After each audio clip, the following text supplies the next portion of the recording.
Saya Setria Asra, inilah Opini Tempo. 10 tahun lalu, mayoritas rakyat Indonesia memilih Joko Widodo sebagai presiden untuk mencegah Prabowo Subianto berkuasa. Prabowo adalah salah satu simbol kekuatan lama Orde Baru yang hendak diputus melalui reformasi 1998. Kini, tak hanya bersekutu, Jokowi bahkan menyokong Prabowo dengan memasangkan Ketua Umum Partai Gerindra itu dengan anaknya, Gibran Rakabuming Raka, sebagai calon presiden dan wakil presiden 2024. Setelah gagal mendapatkan dukungan publik dan partai politik untuk memperpanjang masa jabatan presiden, Jokowi memakai cara yang sepintas demokratis, tapi untuk tetap berkuasa.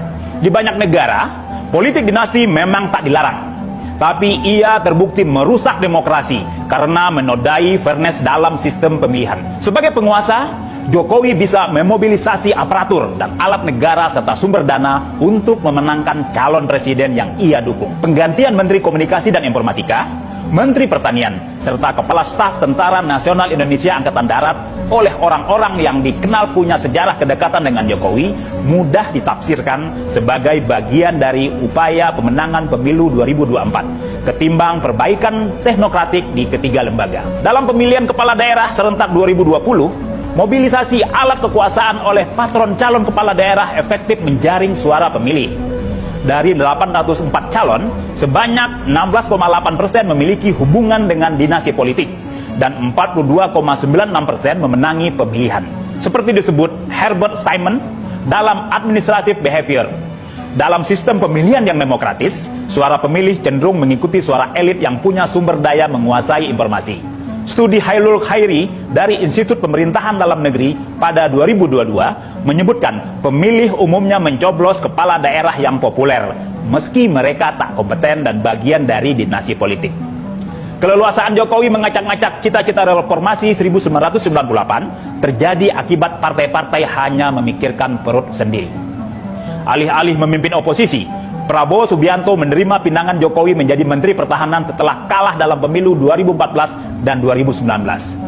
Dalih rekonsiliasi menyembuhkan polarisasi, tersebab dua pemilu menjadi alasan yang dipakai keduanya membangun koalisi ganjil tersebut. Bergabungnya Prabowo dalam kabinet Jokowi diikuti partai-partai lain. Koalisi tanpa syarat yang dibentuk Jokowi membuat ia leluasa merangkul dan memiting lawan politiknya.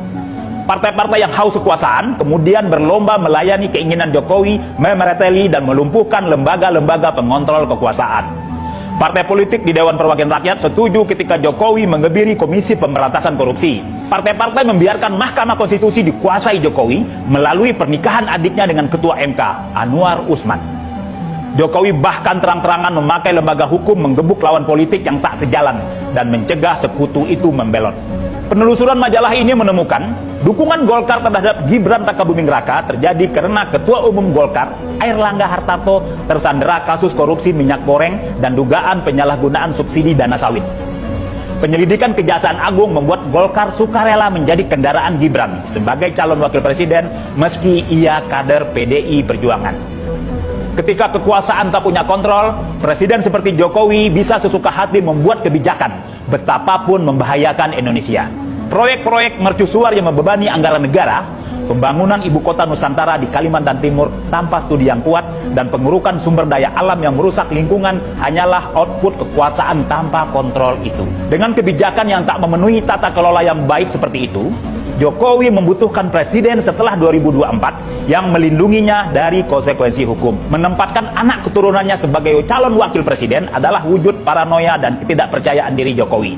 Sesuatu yang personal tetapi secara fundamental merusak demokrasi.